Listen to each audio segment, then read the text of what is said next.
Fala pessoal, bom dia. Bom dia. Fabião ali. Todo mundo estava com a expectativa do coffee break, mas a gente vai falar um pouquinho de inteligência artificial, que é quase a mesma coisa. Vamos trocar uma ideia aqui, depois a gente vai lá para o coffee, continua conversando, dar uma agitada, começar o dia hoje, sei lá, tentando trazer algum insight diferente aí. Espero ajudar a trazer alguma ideia nova aí. Bom, deixa eu contar uma historinha para vocês. Essa história é uma das lendas de como nasceu o jogo de xadrez, né? E aí essa historinha ela conta que, putz, há muito tempo atrás, lá na era do imperador Gupta, um jovem matemático ele inventou o xadrez, ele inventou o jogo, esse tabuleiro, tudo. Ele foi levar lá para o pessoal do imperador, falou, pô, entrega lá para o imperador, vê o que ele acha aí, quem sabe eu ganho algum presente, né? E aí levaram lá para o imperador começou a jogar, falou, pô, esse jogo é muito legal, muito bacana mesmo, tem toda essa estratégia, um monte de peças, esse tipo de coisa. E aí falaram assim, pô, o imperador adorou e falou, cara, quem que fez isso daqui? Ele falou assim, foi o cara lá, um matemático jovem aí. Ele falou, não, eu adorei isso daqui, vamos presentear ele, né? Eu quero esse jogo para mim, né? E aí foram lá perguntar pro cara, falou assim, o imperador curtiu, o que você quer em troca? Ele falou, não, cara, tá fácil, aí me dá em sacas aí de grãos, tudo. Ele falou, não, mas fala aí, fala quanto que você quer, tudo, porque o cara curtiu muito mesmo o seu jogo. Ele falou assim, então faz o seguinte, coloca um grãozinho na primeira casa, depois você vai duplicando, coloca 2, depois coloca 4, coloca 8, o que der de saca aí você me entrega aí pra família, vai ser bom, porque a gente tá passando dificuldade. Os caras deram até risada, falaram, pô, o cara foi modesto, meu imperador curtiu muito o jogo do cara, ele podia estar pedindo qualquer coisa aqui. Pessoal, tá gravando a apresentação, né? A versão não é exatamente essa, tá, pessoal? Depois vocês podem pesquisar, tá um pouquinho diferente a minha versão. Mas, pô, legal. Bom, o cara podia ter pedido qualquer coisa, meu imperador curtiu bastante aí, né? Ele falou, não, mas beleza, faz isso daí que tá bom. E aí começaram a fazer. E aí os caras falaram, putz, o cara é realmente muito, muito inteligente, o cara é brilhante mesmo. Alguém tem ideia de quantos grãos que dá uma brincadeira dessa, hein? Pô, dá bastante coisa, né? Dá mais de, sei lá, 18 quintilhões de grãos. Sabe quanto que é isso em grãos, pessoal? Dá para cobrir o solo da Índia inteiro em grãos, uma camada mais ou menos até essa altura, assim. Então, claro que foi uma trollagem do jovem matemático. A ideia era justamente essa lenda conta, né, que a gente é muito, muito enganado quando a gente brinca com matemática. E eu contei essa história porque ela resume bem essa sensação que a gente tem de que, pô, as coisas parece que às vezes estão avançando rápido demais, né? O pessoal falava de carro autônomo para 2030, sabe? Coisa desse tipo. E agora tem Tesla, tem um monte cara, um monte de gente brigando, um monte de carro autônomo andando por aí, sendo testado. Quer dizer, a gente errou a previsão para mais, né? E a gente tem toda vez essa sensação, passando e fala, pô, mas sério que já estão fazendo isso? Sério que isso já existe, né? Porque o nosso cérebro, de uma certa maneira, ele está programado para pensar de uma maneira mais linear. Só que essa história toda aí de computação, né, de lei de Moore, etc., corre numa outra velocidade. A gente não está acostumado exatamente a pensar dessa maneira mais de progressão, assim, né? Então, a gente vai falar um pouquinho, para chegar em interfaces conversacionais, vamos falar um pouquinho de inteligência artificial, e essa é uma discussão muito grande hoje em dia, mas uma das coisas mais divertidas é como os grupos se dividem nessa discussão, né? Tem gente que é mais otimista, gente que é mais pessimista, e às vezes até a própria definição de inteligência artificial às vezes é um pouquinho confusa também, né? Bom, então vamos combinar sobre qual inteligência artificial a gente está conversando aqui. E para a gente falar de inteligência artificial, a gente tem que falar o que é vida. E aí minha esposa, ela é bióloga, eu cheguei em casa esses dias e perguntei, ô Ju, mas o que é vida? Nossa, já a pior coisa que podia falar para minha esposa, bióloga, porque assim, nem biólogo sabe direito definir isso daí. E aí, então, para facilitar essa confusão toda do que é vida, eu vou me apegar a essa definição aqui. Vida é toda aquela estrutura que tem uma certa complexidade e ela consegue se replicar, levar essa complexidade adiante, tá? Ela consegue persistir por algum tempo. Então parece razoável essa definição, vamos seguir com ela. Uma outra pergunta que aí eu acho que cara, até um pouquinho mais complicado é o que é inteligência, né? Quando a gente fala de vida, é uma coisa até que meio fácil perceber se a coisa está viva ou não, né? Tirando alguns casos muito específicos aí da biologia. Mas quando a gente fala o que é inteligência, cara, assim, do tipo, você sente realmente que a inteligência sua pertence a você?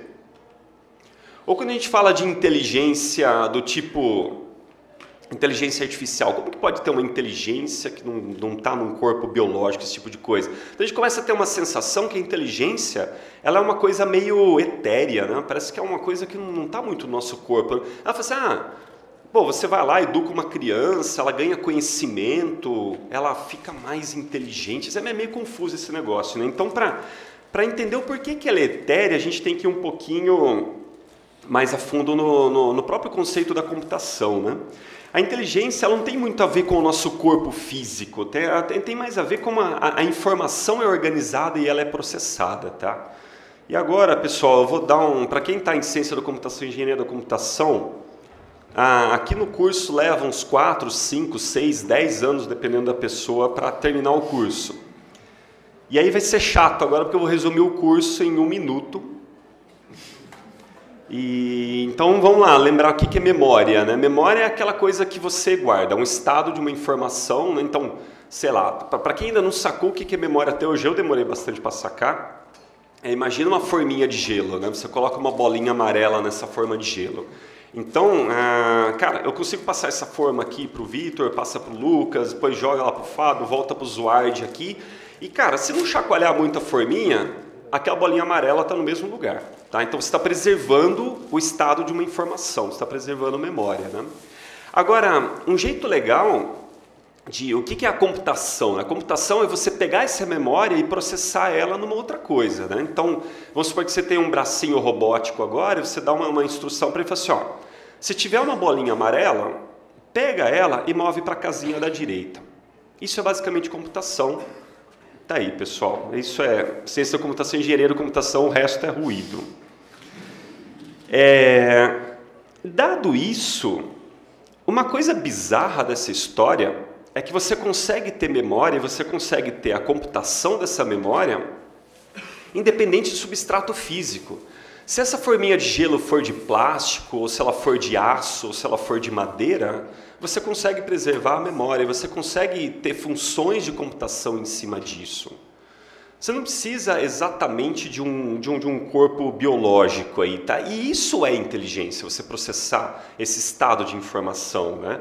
E se você não independe de estado físico, é aí que surgem aquelas pirações de Matrix e coisas do tipo, né? Se você pegar e fizer um jogo e dar uma inteligência muito grande para isso, você vai estar ali com memória e processando essa memória, e aí eventualmente você vai ter um personagem dentro desse jogo que vai ser muito inteligente, só que como independe do substrato físico, ele não sabe o que está rodando a plataforma que ele está. Ele não sabe que tem um processador, que tem um computador, que tem uma memória toda, que tem esse universo. Então ele consegue ser inteligente e não ter consciência de onde ele está rodando. E isso é uma piração bem grande. Daí que vem aquelas ideias todas que de repente a gente está rodando dentro de uma simulação, etc. Esse daqui é muito legal, né? Essa frase do Max é: computação é um padrão no arranjo das partículas do espaço-tempo, e não são as partículas, mas os padrões que realmente importam, né? A matéria não importa, né? Deixei em inglês ali, matter doesn't matter, porque aí a piada fica melhor. É isso, software é um padrão, o hardware é a matéria. E se a matéria não importa, então a inteligência artificial é possível por essas premissas aí que a gente tomou. E aí o legal quando a gente fala de inteligência artificial é que muita gente perde o ponto, né? Lembrando do tabuleiro de xadrez, né? A galera perde o ponto porque fica essa discussão de o Uber, o taxista, não sei o que tem. Assim, cara, o ponto não é esse. O ponto é que todo mundo não vai ter mais vaga daqui a pouco para dirigir. Né? Vamos dizer assim, o carro está dirigindo sozinho. Não importa se é com o Uber, se é o taxista, o carro está dirigindo sozinho. Esse é o ponto. Essa é uma mudança muito grande que a nossa geração, não só está presenciando, como está ajudando a construir. Né? Antes, a máquina ela era o braço mecânico. Antes, a máquina era a extensão do corpo humano. Né? Quando você vê uma fábrica tradicional, com aqueles braços robóticos montando o carro, aquele braço robótico, ele é um super braço humano. Ele é uma imitação do nosso braço que faz tudo direitinho, muito mais rápido que a gente. Né? Então, antes ele era uma ferramenta, né? Aquela história do machado, da enxada, virou um braço robótico com o passar do tempo. Só que agora, cara, não é mais o braço. A máquina está se transformando no próprio trabalhador, né? Ela está fazendo trabalhos agora mentais, coisas do tipo. Então, você não fala mais agora de trabalhos repetitivos, como numa linha de montagem. Você está falando de todo o trabalho que é previsível. A questão é que trabalho previsível... praticamente todos os trabalhos que existem, né? Então, quando você pensa, por exemplo, no médico, cara, é bastante previsível. Você tem protocolos, você tem análises muito bem definidas. Quando você pensa, por exemplo, no engenheiro, é bastante previsível também o trabalho do engenheiro. Cara, quando você pensa no músico, a música é uma linguagem matemática. Se ela é uma linguagem matemática, você consegue também... deixá-la um pouco mais previsível, apesar do número de combinações ser gigantesco, é previsível também, porque é uma linguagem muito bem definida, matemática. Isso nos leva a esse cenário aqui, esse landscape é muito legal, né? Um landscape da competência humana. Né? Quanto mais alto ali o relevo, maior é a nossa competência, vamos dizer assim, como seres humanos. Né? E a água... essa água que não para de subir é onde a inteligência artificial já está. Então o bicho está pegando, né? Uns anos atrás a gente falava, ganhou no xadrez. Aí começou a ficar, né? Começou a ganhar num monte de coisa, né? Começou a tomar decisões de investimento melhor, começou a dirigir sozinho, começou a fazer um monte de coisa legal, né? Mas ainda tem uns picos lá, tem a ciência, tem o próprio projeto de uma outra inteligência artificial também, né? É uma competência que está lá em cima, mas a questão é que a água não para de subir aí, né? E isso é realmente bem interessante. E uma das regiões ali que a água já subiu e engoliu é jogar Go, né? E o Go, ele é muito legal, assim, eu acho que muita gente, quem já joga e mesmo quem não joga, viu esse episódio aí do Lee Sedol, né? Virou documentário, tem um documentário legal pra caramba na Netflix sobre isso, dei uma olhada lá depois, mas eu só queria revisitar, isso já aconteceu já faz um tempo, mas eu queria revisitar isso, não para explicar o que aconteceu no jogo, porque ele perdeu para IA num jogo muito mais complexo que o xadrez, mas para revisitar o otimismo que ele estava antes e depois. Né? Assim, foi realmente bem complicado. Então, em outubro de 2015, ele falou isso. Né? Baseado no que eu vi, acho que vencerei com vantagem. Aí começa. Né? Eu vi que a IA tá cada vez mais forte. Né? Mas acho que dessa vez dá para ganhar. Né? Fevereiro de 2016. Em março de 2016, quando ele perdeu a primeira. Cara, vai observando, sabe? É legal, mas é meio triste ao mesmo tempo. Estou sem palavras, estou em choque. Eu admito que a terceira partida não será fácil para mim. Isso foi depois do segundo jogo. Aí ele ganhou o terceiro. E esse foi depois do quarto, né?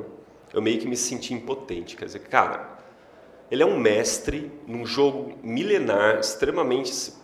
E, cara, deu no que deu. Tá? Muita gente olha pro Lee Sedol e fala, putz, o cara perdeu, né, meu? Assim, é meio triste, de verdade. Você vai assistindo o documentário também, putz, bate uma deprê, sabe?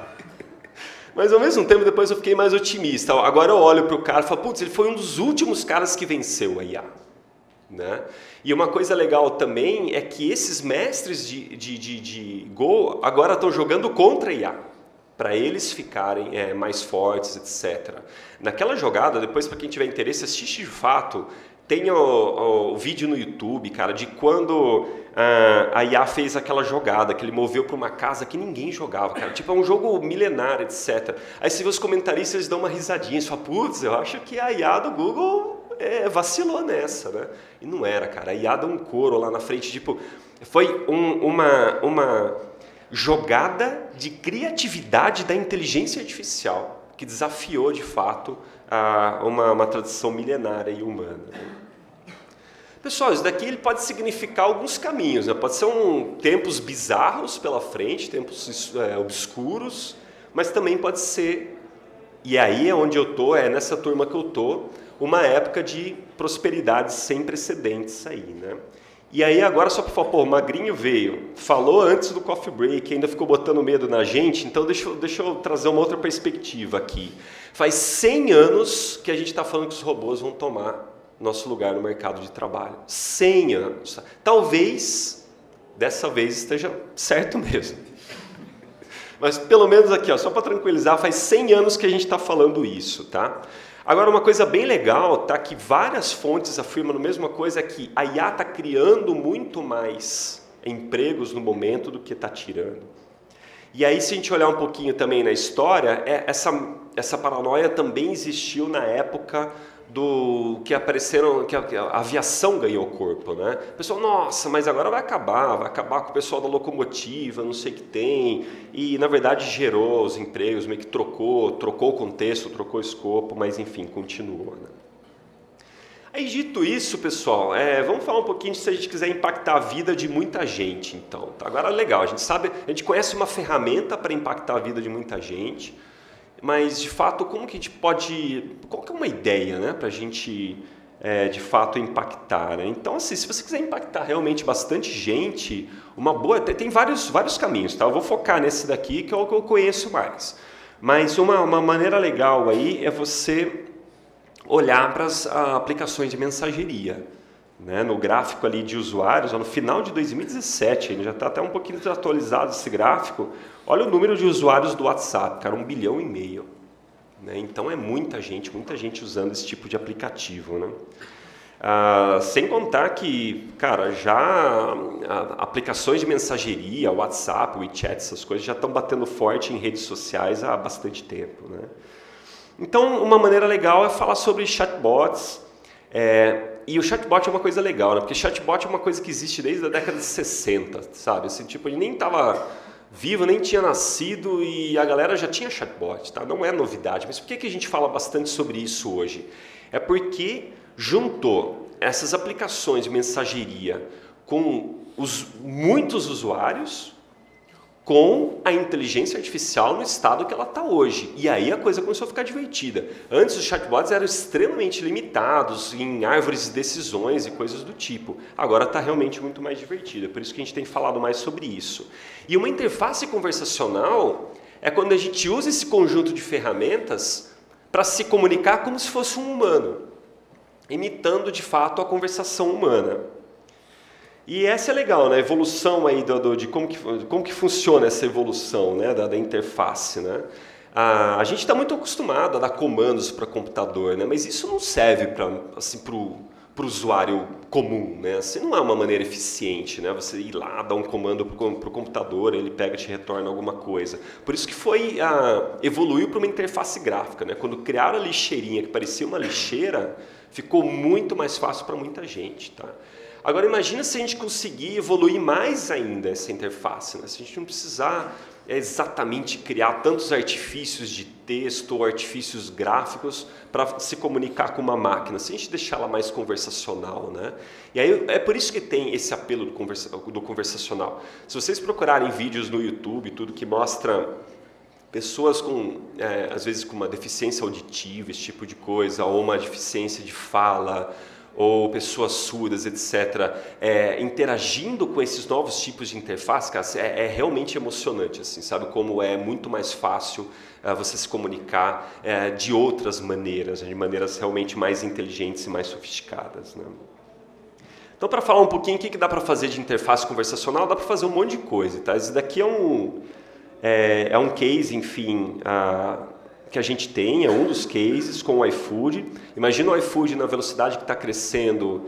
É complicado ficar entrando em contato com todos os restaurantes, é realmente bastante gente. Então a interface conversacional tem sido uma maneira bastante eficiente dentro do WhatsApp, por exemplo, para se relacionar com todos esses donos de restaurantes, etc. Tá?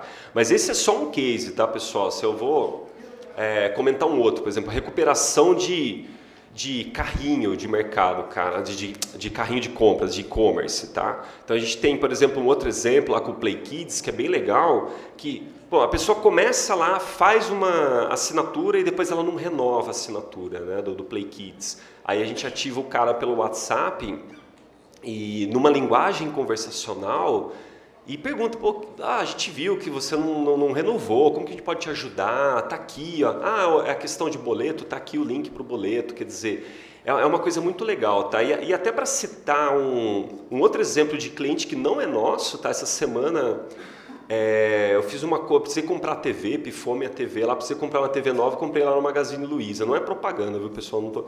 Mas é realmente para citar um caso real.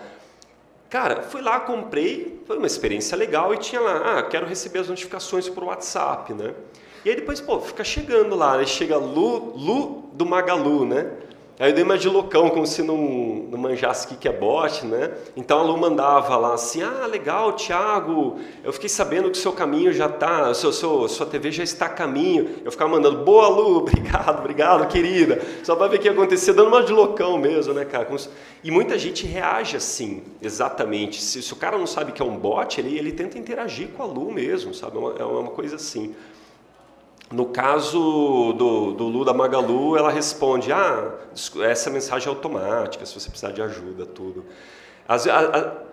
Às vezes frustra um pouquinho, mas às vezes também pode ser bom para o business não querer ser tão inteligente assim, tá?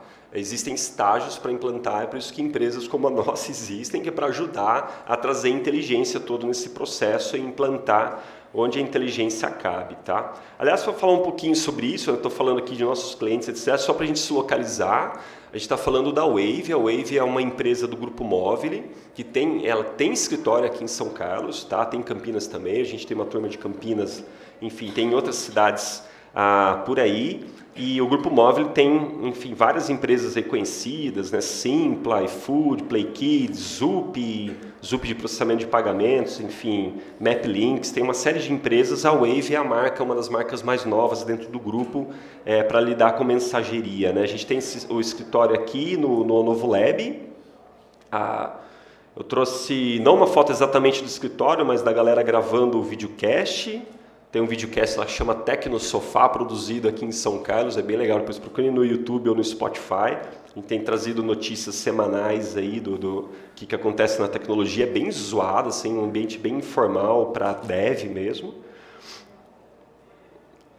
Esse slide eu não lembro exatamente o que está fazendo aqui, pode ser uma trollagem, mas eu posso usar ele para falar que a gente... tem escritórios em outras cidades e a gente pega muitos transfers, então a gente vai para Campinas, para São Paulo, e esses transfers têm sido ótimos geradores de memes. E voltando para a questão de interface conversacional, a melhor interface é quando a interface não é percebida, tá? Essa é uma frase do Golden Krishna, um cara muito reconhecido dentro do Google. Quando você nem percebe que você está interagindo com a máquina, essa é a melhor interface de fato. Não sei se vocês já usaram aqui um Google Home, eu tenho usado alguma coisa do tipo, mas isso daí tem ficado cada vez melhor, né? Então, quando a gente fala de interface conversacional, hoje a maior demanda que tem é de texto. Né? É o que o mercado pede, né? Seu chatbot dentro de Messenger ou de WhatsApp, ou até mesmo de SMS, enfim, mas você trazer de fato alguma conversação para dentro de texto. Mas começou, e aqui tem muita oportunidade para muita gente, começou a ter uma demanda por voz. E voz é bem legal, tá? Contando uma coisa para vocês que ainda está sendo divulgado, etc. Mas, por exemplo, agora os aparelhinhos da Amazon também vão começar a ser lançados aqui no Brasil, em português também. Então a briga vai esquentar entre Google e Amazon.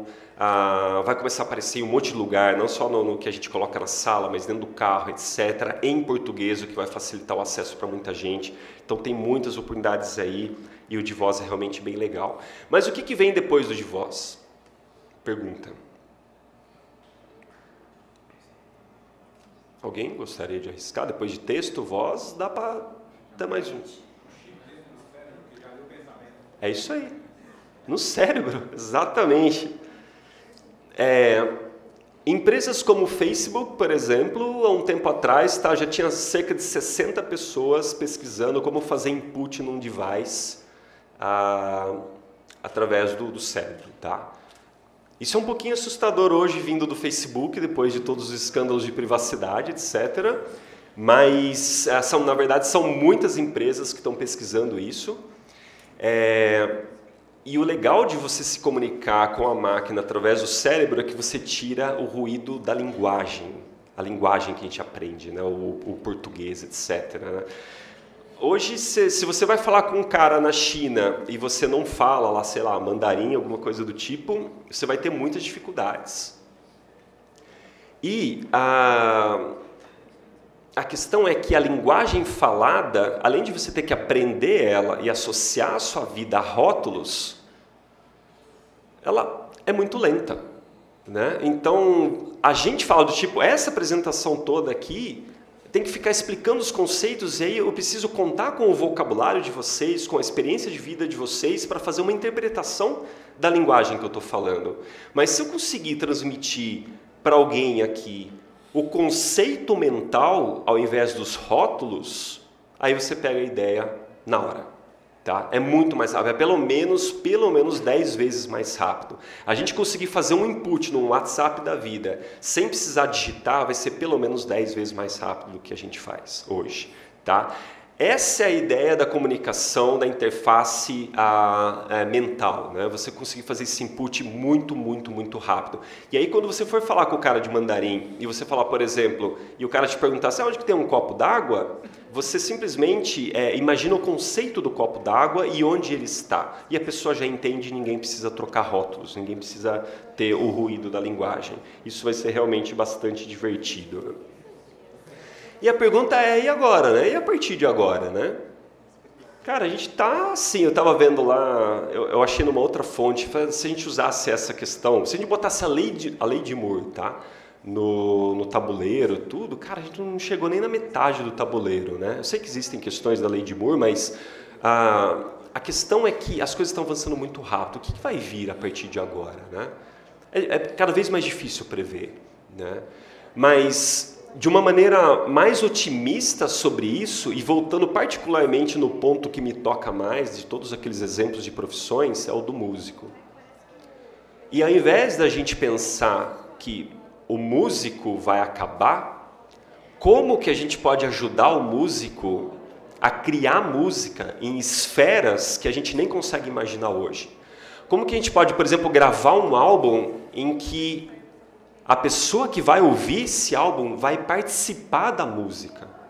Ela vai sentir a música de outras maneiras que os nossos sentidos hoje nem são capazes. Como que a gente pode fazer um upgrade nessa história toda e sentir essa música? Como que a gente pode comprar um álbum de música e participar dessa banda enquanto a gente está ouvindo? Pô, aí ficou muito legal. A gente trazer a inteligência artificial e transformar esse cara num acessório, numa ferramenta para o músico, né? É isso, pessoal. Essa mensagem que eu queria passar e a responsabilidade que a gente tem agora como pessoas aí, muitos jovens aqui, do tipo saindo para o mercado de trabalho agora, a responsabilidade que está nas nossas mãos de fazer um bom uso da inteligência artificial e aí para o futuro da humanidade e da maneira como a gente vai se relacionar com as coisas, etc. Tá aqui meus contatos, pessoal, para quem quiser depois entrar em contato alguma coisa, quem quiser visitar o escritório aqui em São Carlos também conhecer. A gente também está com... Fábio, ergue a mão aí, por favor. O Fábio é do nosso time de A, é o líder do time de A, da Wave. Ele vai estar aqui durante todo o evento também, puxa a conversa, enfim. Quem tiver perguntas mais cabeludas aí de A, procura o Fábio e aí a gente vai ajudando vocês. Tá bom, pessoal? Obrigado aí pela atenção de todos.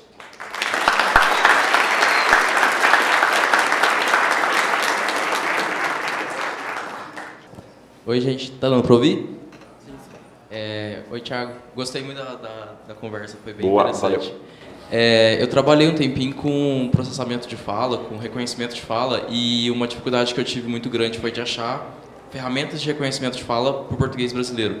E eu achei muito interessante que você falou que a Amazon está vindo para o Brasil agora, então eu acho que vai popularizar muito mais esses estudos aqui no Brasil. E aí a minha pergunta é até um pouco nesse sentido, se você já conhece alguma vertente de estudo que está acontecendo no Brasil atualmente, e que tipo de empresa que já está trabalhando nisso, que não fala muito. Eu sei que o CPQD em Campinas trabalha, que tem a Samsung em Campinas também trabalha muito nisso, mas eu paro por aí meu conhecimento. Tem vários esforços, você tem razão quanto ao pessoal. Tem também esforços localizados nas empresas, dentro do Google, dentro da Amazon, tem células também. Por exemplo, agora eu tive acesso lá ao Alpha da Amazon em português, ela estava falando com bastante sotaque ainda, então tem bastante trabalho em cima disso. Eu não sei, Fábio, se tem alguma linha de pesquisa aqui no Brasil que chame atenção assim, do ponto de vista mundial, mas eu sei que tem adaptações e tecnologias que vêm de fora, né? Cara, eu acho que a gente não conhece. Existe sim trabalhos aqui no Brasil, mas não é algo que ainda chama atenção assim, mundial, tá? Ainda, na minha visão, o Google realmente está muito à frente, cara. Você viu aquela demonstração do Duplex ou da voz processada por WaveNet, por exemplo, o Google Home lá em casa, cara, ele faz um auto-upgrade, assim, tipo de 6 em 6 meses, a voz melhora assim substancialmente, cara, com o WaveNet, sabe? Em português ainda não tava com o método de WaveNet, então a fala toda ainda quebrada, mas o WaveNet, às vezes, já chegou no ponto que, às vezes, se você não avisar o contexto e a voz for muito boa, não for uma caixinha de som, alguma coisa, você nem sabe mais se é uma máquina ou se é uma pessoa que está falando, sabe?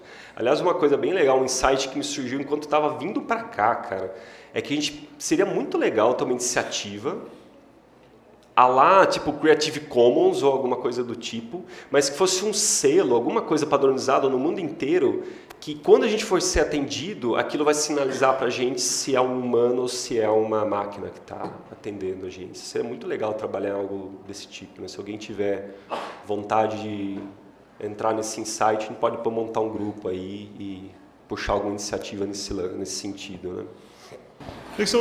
Em relação ao software, né?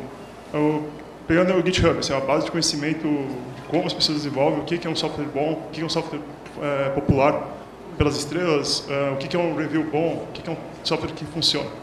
Você tem algum trabalho que você vê sobre automação, inteligência artificial para gerar software? Semântica, trabalhando na camada semântica da construção de software. Você conhece algum trabalho?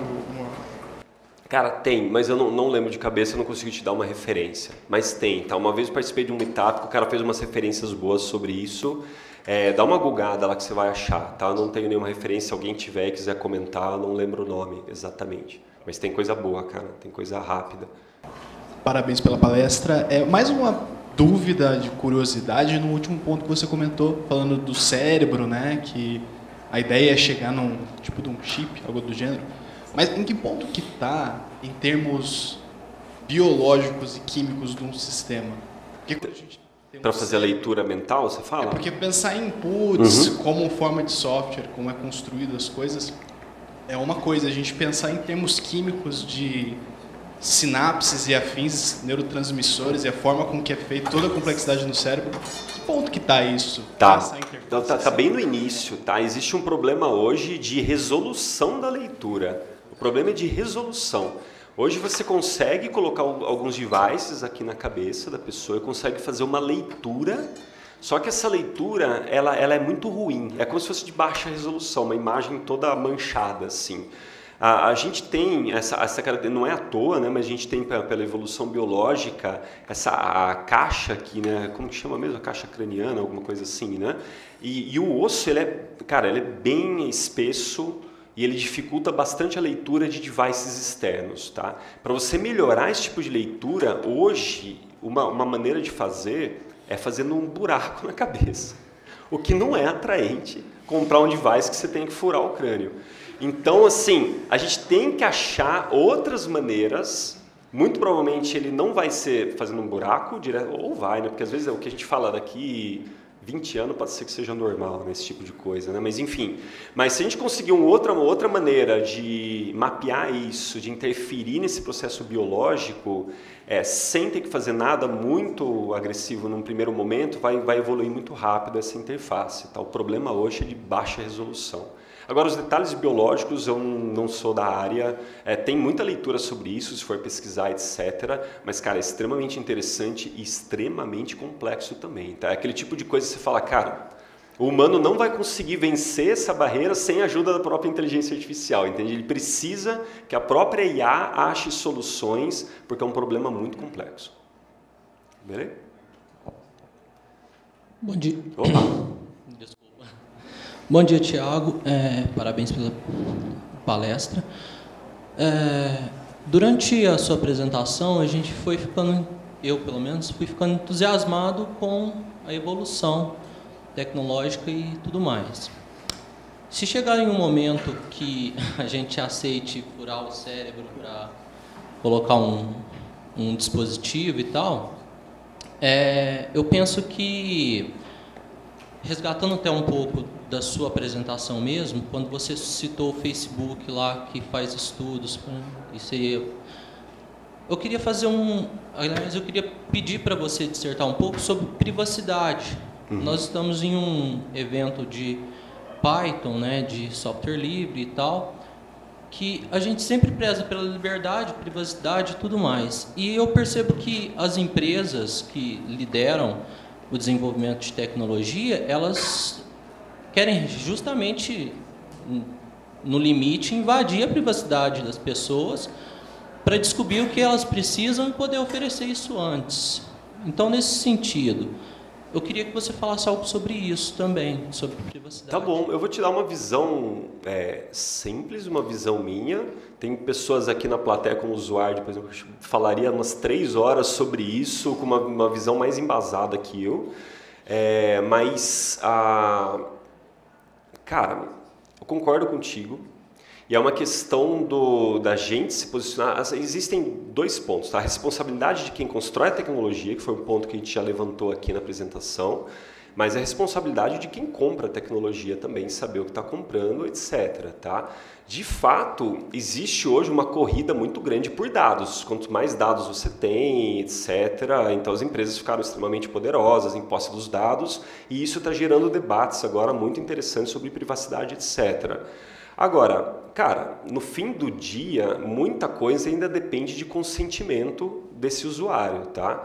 E aí o que eu acredito que vai acontecer, cara, nesse conflito, porque é um conflito meio que eterno isso daí, né? Sempre alguém vai estar puxando a sardinha para algum lado, é que eu acho que a gente vai ter mecanismos igualmente sofisticados para se defender disso, tá? Como assim?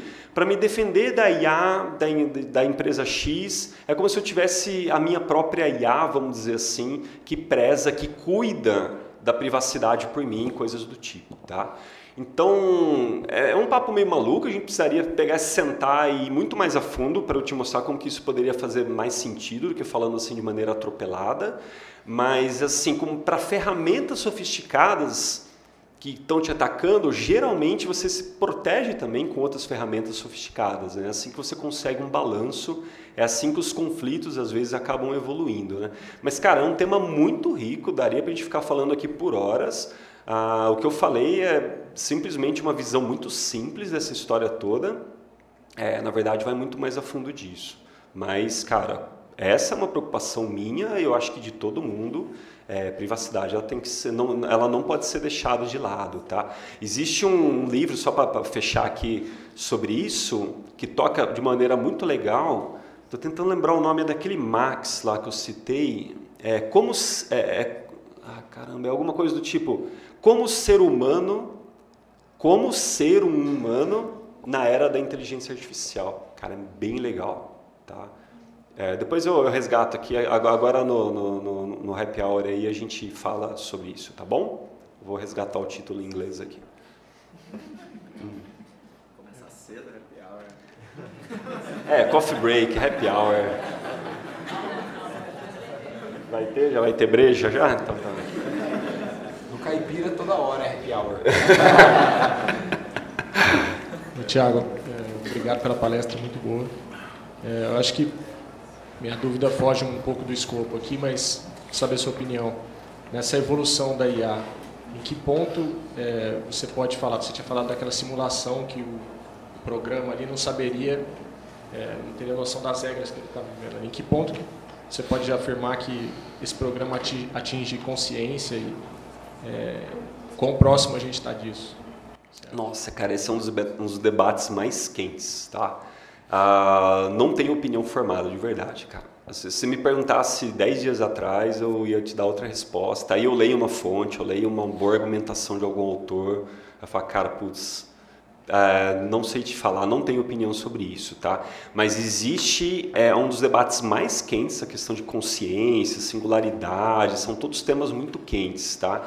E quando você pega, assim, para ouvir os grupos, falando dos grupos que defendem alguns pontos, não, a gente está longe demais, não, isso aqui vai acontecer daqui 15 anos, daqui 10 anos, etc., é difícil, cara, acompanhar o debate, porque cai justamente no dilema lá do tabuleiro de xadrez, sabe? A gente errou na previsão do carro andando sozinho, que é muito mais fácil do que a IA vai ter consciência ou não, em quanto tempo, sabe? Se a gente errou uma previsão dessa, tá muito mais fácil ainda errar a previsão de consciência de IA, etc, etc, tá? Então, é um debate super quente, vale a pena se aprofundar, tem documentários, tem livros sobre isso, não existe um consenso e essa é a diversão da discussão, tá? Tem realmente para todos os gostos aí, né? Obrigado. Valeu. Eu estou com muitas dúvidas. Essa é uma pergunta, de novo, com uma perspectiva de alguém que está prestes a formar. Eu já estudei bastante de inteligência artificial, mas ainda não consegui enxergar muito o que as empresas estão usando de verdade hoje em dia no mercado. E aí eu vi que você é da Wave e tal. Eu não sei se você pode responder isso, mas que tipo de dados que a Wave usa e que tipo de ferramentas vocês usam? Só para se caso por acaso eu fosse praticar alguma ferramenta nova, qual ferramenta eu praticaria? Cara, eu vou te dar uma resposta bem neutra, na verdade, tá? Assim, quando a gente fala de inteligência artificial, é um guarda-chuva tão grande, é um rótulo tão grande, envolve tanta coisa que até confunde, né? Na hora da gente pensar o que dá para aplicar, tá?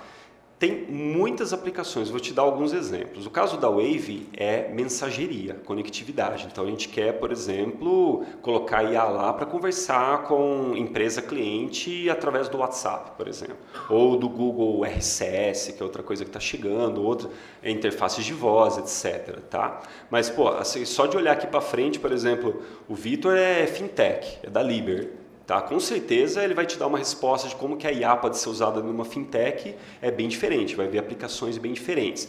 Se você olhar para o pessoal aqui do grupo Zenit, aqui, aqui, né? Não sei se você faz parte ou não, mas tem o grupo Zenit aqui do pessoal da USP, tudo, de New Space, tudo. A gente estava conversando esses dias lá de como usar a inteligência artificial para mapear certas coisas com imagem de satélite, né? Mapeamento voltado para agropecuária, esse tipo de coisa. Então a aplicação ela vai mudando bastante mesmo, tá? E cara, assim, tem muitas aplicações, tá?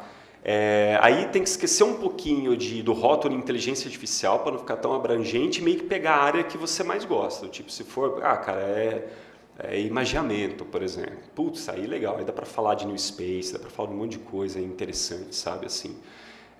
Então tenta fechar um pouquinho mais qual que é a área de interesse que você gosta e aí passa a procurar essas empresas, pesquisadores, laboratórios que atuam naquela área específica. Pode ser eventualmente automação, entrega, vai ter delivery, cara. O iFood está trabalhando pra caramba com delivery automatizado, sabe? Assim, então é muito legal, cara. Tem bastante coisa no mercado acontecendo, mas tem que fechar o escopo aí, tá? Muito bacana esse assunto, né? Como o amigo mencionou com relação à consciência, mas é muito difícil a gente pensar como se testar isso. Tá?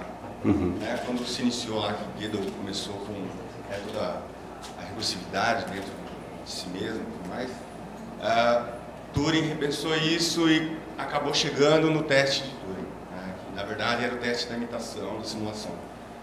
Com aquilo que vocês produzem hoje, aquilo que vocês têm como pensamento de software, de IA, qual a linha de pensamento que vocês têm com relação a testes sobre se aquilo realmente satisfaz o que vocês estão propondo, ou realmente o quão aquilo é inteligente, sei lá, se isso for... Você fala o nosso próprio controle de qualidade, assim, tipo, tá.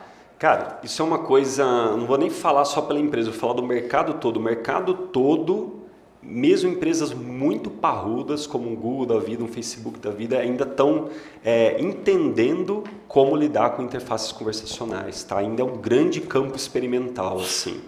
Então, no nosso caso, o que a gente faz é olhar bastante para dados. Então, por exemplo, a gente faz uma interface conversacional lá para o WhatsApp. E aí a gente pega e faz um teste AB. Então, a gente faz com determinado tipo de linguagem, com mais imagem ou mais texto, por exemplo. E no teste B a gente muda isso daí e vai medindo, cara. A gente não tenta ir pela suposição do tipo, qual que é a experiência que parece mais agradável para a gente. A gente se orienta por dados mesmo, então é bastante teste AB. Ah, legal, agora a gente tem um campeão aqui. Agora vamos comparar, e se a gente tirar, e se a gente fizer o pagamento de outro jeito? Aí a gente vai comparar de novo, e a gente vai olhando o funil de conversão. Esse grupo aqui converteu muito mais vendas se a gente usar esse fluxo aqui. Então é um processo bem mais voltado a dados, um processo muito mais mecânico do que uma questão de percepção. Naturalmente é bem-vindo que no seu time tenha alguém que possa fazer uma boa redação, que possa soar uma experiência amigável para o usuário daquela interface, para não ficar aquela coisa tosca, mecânica ou irritante, sabe? Essa coisa de, putz, eu não entendi a sua resposta. É irritante pra caramba, você abandona, né? Então tem que ter algum trabalho de narrativa, mas a resposta real é teste AB. Teste AB e ver o que funciona melhor e taca a pau.